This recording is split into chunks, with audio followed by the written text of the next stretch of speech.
Hello, friends. It's been a hot minute, and I have some books.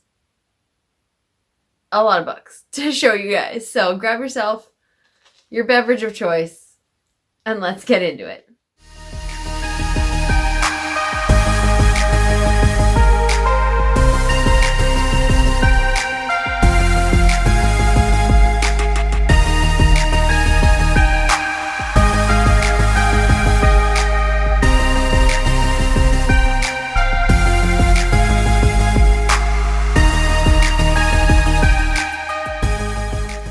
Okay, so elephant in the room.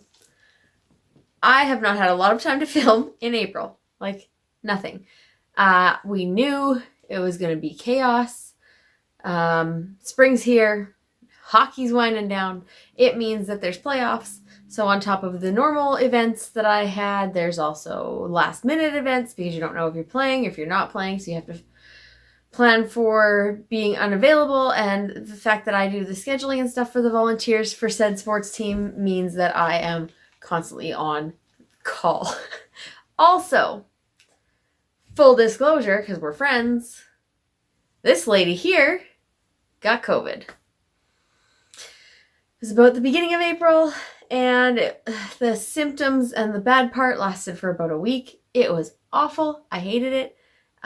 It's terrible. I feel for anyone who's had a worse case than me because it's nothing I would wish on anybody ever. And I hope that nobody else gets it that hasn't gotten it. And I think all of us are in the same boat on now, and that we all hope that this is like nearing the end. Because I can tell you what, being triple vaccinated and still catching it and it being that awful, I can only imagine what it would be like if I hadn't done anything. I was so sick, you guys, I didn't even read. So that was rough for my reading in April. And then what you don't know if you haven't had it is how fatigued you get. And then that problem, it's just like, it's the best way to say it is if you ever had mono as a kid or in high school or whatever, where you just feel exhausted, just physically and mentally exhausted, that's what it feels like. And that lasts for like weeks. Even though you are done, you're not contagious, you're back out, you are wiped. So I'd go to work, do my typing and stuff I have to do and my entries for payroll. I'm going to adjust here, get more comfortable. And then I would still be exhausted. And when I got home, I would be absolutely physically and mentally drained. And it wasn't even that strenuous. And to top that off, it was going through my volunteers. So we were short people and I had to go back. And was I tired? Yeah. I was happy that I was good enough and everything leveled out quickly so that I could be back. Very grateful for that, but absolutely draining. And that held strong all month. And then Easter came and there was a slew of events and that just kind of kicked it off. It never ended. It was like concert, hockey, lacrosse, concert, hockey, lacrosse. Like, it was insane. And then I do dabble in some other events too. So one day I was doing admissions for a garden show and it was interesting. An interesting month. And needless to say, I did do some reading. So that'll be a separate video, what I read in April, but not a lot. And I'm hoping to just rectify that situation here in May, because I really missed doing videos for you guys and I really missed reading. And unfortunately, the team I volunteer for has lost out of the playoffs. So those games are no longer going to be on my schedule. And that's sad. But also I'm going to have a little more time to be home in the evenings with me and my husband and my dog. And we're getting our yard landscaped in May so we can start doing grass and a fence and a deck maybe. It's going to be fantastic and I'm very excited for all of that to come and just like have a space that's blocked off for us where I can sit outside and read without everybody in the neighborhood being able to watch me from their patios and their houses and the street. And that's going to be very exciting. So I'll do some vlogging for you guys on the progress with the backyard. That's the little life update. I also had my birthday in April. April 6th is my birthday. I am old, but That's okay. I did also have a milestone at work. I have been with my company for 10 years, so they gave me some gift cards as a 10-year anniversary gift. And of course, you get to choose. So I chose Indigo, and I chose Winners. I didn't find anything I really wanted at Winners, but my husband was with me that day, and guess what? He found a bunch of stuff and used my gift card. So at least one of us got to utilize it, and I got to get a whole lot of books. A whole lot of books. So I hope you guys are ready. Grab something to drink. I have this iced caramel macchiato here. Delicious. Another sip. Put that down. I was out all morning doing groceries and running around, and I made a stop because I had a coupon for Value Village, like a thrift store in town, for 20% off in your birthday month, and it's the last day of my birthday month, and I didn't use it yet. So I had to go see if there was anything there. There were a couple things that I picked up. Only 2 there, and then I got a couple things at the other thrift store that's across from that one. And their book prices are just a little bit better.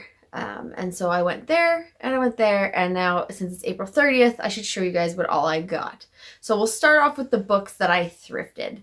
We'll start off with the ones that I got at the bookstore, like the bookstore without the coupon. No, let's not do that. Let's start off with the ones that I got at the end of March, like last weekend in March, first weekend in April area, somewhere in there. It was late March, if it wasn't. I was at Value Village. Some of our family was in town, and I picked up this. It's not the best copy. It's been well loved, but I hope to well love it also and take it to the lake, or I may save this for fall because I've heard that it is super creepy, and it is a horror novel, and it is The Troop by Nick Cutter. It is about a group of Boy Scouts, or kind of like a scout, like wilderness group, who are out camping, doing their thing, and someone stumbles into their camp with some kind of weird disease or infection that's plaguing the area and stuff like that. I've heard there's a lot of body gore and horror, and something about a dog. So that part I'm not excited about, but the rest of it, I'm down to be entirely mentally just effed up. So let's see if that does it. This might do it, and it's going to be read, I think, in October. I think I'm going to save this one for October because it sounds right up my alley for spooky season. So that's number 1. And then when I was there, I also found his other book, The Deep. This I know nothing about, but when I checked Goodreads, somebody had written on Goodreads that they hope that Nick Cutter has made a lot of money from this book because they're going to need him to pay for the copious amounts of therapy that they are going to need to consume from reading said books. This one and The Troop. So I'm not sure what this one is about. It sounds like it's also about like a plague on a global scale. So this one's more like a group of people isolated in a situation that arises, and this one sounds like it's like a global scale pandemic. And I'm interested to find out what this is about. I don't know anything about it, and I don't want to. I'm going to try to read both of these maybe in October and do like a Nicholas Cutter read for you guys and let you know what I thought about each of these. So maybe I'll do a vlog for that one. Let me know in the comments down below if you would like to see that. Okay, now for what I got just today at the stores. I got 2 items here from the thrift store that's across from the Value Village where I live. The books are a little cheaper. They're like $1.99 for a paperback. And so I go there and I check it out because it's not as picked over usually either as Value Village. And I find they have a really good, like a lot of shelves and really good selection sometimes. This copy of this book, I've always wanted to own a copy for my bookshelves. It has such a place in my heart. And I love this book so much. And it is The Hobbit by J.R.R. Tolkien. I read this in middle school, and I just loved it and everything about it, and I always wanted a copy. And this copy is gorgeous. I love it. It's not the movie cover, which I don't like those ones. I think I'm like, come on. There also had a copy of The Giver there, and I really wanted it also, but I want the original cover. I don't want the movie adaptation cover. So still on the hunt for that. But this was great for $1.99. What a find. Great copy, great cover. I can't wait to reread this, you guys, and see how I feel about it now, because I loved it so much in like the 7th, 8th grade. So this is definitely on the TBR pile. Maybe for the summer, we will see. If not the fall, it's a nice like transition autumn kind of a read, those things. And then this one, I have listened to parts of it on audio, but I have not finished it. And I got this one, heard really good things about it, and it's called When No One Is Watching. It's by Alyssa Cole, and it is about a community, an African community, a primarily African American community, where all of a sudden the houses are starting to get purchased, and a lot of wealthier Caucasian couples and people of wealth are starting to move in and take over these homes. And the homes, some of them they didn't feel like wanted to be sold. So now the families are just kind of leaving, and they were such a tight-knit community, and nobody knew that they were actually even thinking about selling. So that's kind of intriguing, and it's like corporate America kind of like pushing out who they don't want to live certain areas to take it back over, take it over, and like make it more of like a middle white class community, I think is kind of the premise behind this. So I'm super interested to see this and what comes of this one. I've heard really good things about it, and I'm looking forward to reading this one and picking this one up. It's probably going to be like a summer read at the lake kind of thing.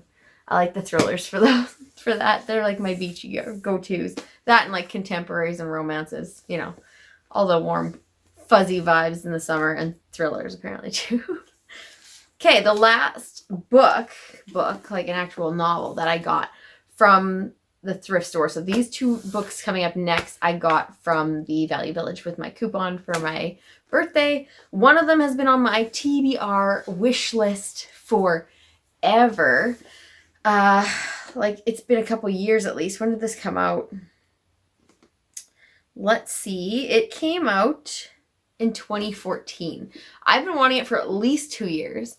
Every year around Christmas, I'm like, I really want to read that book. But 1, I can't find it. Or 2, I have other books on my TBR list that are like my Christmas winter TBR that I already own, and I need to get through them. So I found this, and it was like with my discount $4.99 or something like that. So I snatched it up. It's in perfect condition. I don't think anyone's ever even read it. And that is The Green Glass House by Kate Milford. And if you don't know what this is about, if you don't know what you don't know is a lot, apparently is the saying. It's about an inn for people of mischief and crime, and what do they call them here? Smugglers. And most of the time, this child lives in this Green Glass House inn with his parents, and they host a variety of smugglers and interesting individuals. But this year at Christmas, it's like quiet and nobody's there. And so our lead character, Milo, I believe is the name, is excited to just have a nice Christmas with his family. On that note, of course, evening around Christmas, all the smugglers start to show up. And out of nowhere, there's some kind of mystery or something as to why they're there, and if they're actually in cahoots, and if they're actually doing something together, which is why they all met at the Green Glass House. And so our lead character is trying to figure out what that is and what they're after, and if they're all like working towards some kind of diabolical scheme, and get to the bottom of it. So I'm excited to read this and let you know what I think. It is a YA, I believe. That's where I always find it at Indigo when I go looking for it, and I have not purchased it yet. I'm glad I didn't, because I got an amazing copy in great condition for like $4. And now I have it for the winter, and so I can't just say that, oh, well, I have other books. I can actually read it because I've wanted to for so long. And the last book that I got at the thrift store today was a cookbook, because I have our kitchen is very nice. It's like kind country-esque modern vibes. It's like urban meets country kind of feel to it with the cabinets. And I don't like a lot of countertop clutter, so it's mostly like just a coffee maker and a sugar bowl, or like my Splenda bowl that looks like a pineapple. And we have our little light box, and then we have our utensils. We don't have our utensils. We have our KitchenAid mixer, and I have a cookbook on the counter that kind of matches the vibe. And I wanted something a little more spring vibe-ish because I have Country Harvest on there right now, which is great for winter and Christmas. And I do like winter and fall, sorry. And I do kind of pull recipes from there. So I like to dabble and pull some recipes here and there, try new things. And this book screams spring. And I was very excited to find it. So I was actually looking at her cookbook on Indigo, and it was like $40. And I was like, oh, if it was cheaper, I might think about getting it because it just fits the motif. Glad I didn't, because I found it at the thrift store today and got to use my coupon and got it for like $5. And that is Hungry for More by Chrissy Teigen. And her and John Legend have some amazing recipes in the first book, which I don't have, but I do have now this book. She has, I think they have 3 books out now. I might end up getting the other ones eventually, but this was in perfect condition. And it is just great. And like, you open it up and like the colors for spring are just on point. And how adorable. Avocado, swimsuits. So cute. But yeah, I'm super down for this. There are some great recipes in here. Spicy honey butter carrots. Like, I think my husband would hardly love that. What else do we have? Goat cheese. Crispy olive toast. He's not a big olive fan, so that's more for me. Honey garlic shrimp on rice, so things that I could definitely make also, and some of them sound so good. I'm very, very excited. French onion soup, you guys. Who doesn't love French onion soup? So good. And yeah, so this is gonna be on my counter instead of the Half-Baked Harvest, and the Half-Baked Harvest will move back probably in the fall, winter. It's more cozy-esque, kind of warm and cozy food vibes going on with that one. So, all right, that is it. I'm going to do this in 2 parts. The first part was my thrifted book haul. Second part, get ready, buckle in. It's coming at you right after this one. And it is, I have a lot of books, you guys. So, as always, thanks for watching. If you're not interested in the other one, you were just interested in the thrifted books I thrifted, thanks for watching this video, and I'll see you soon with another video right after this one, part 2.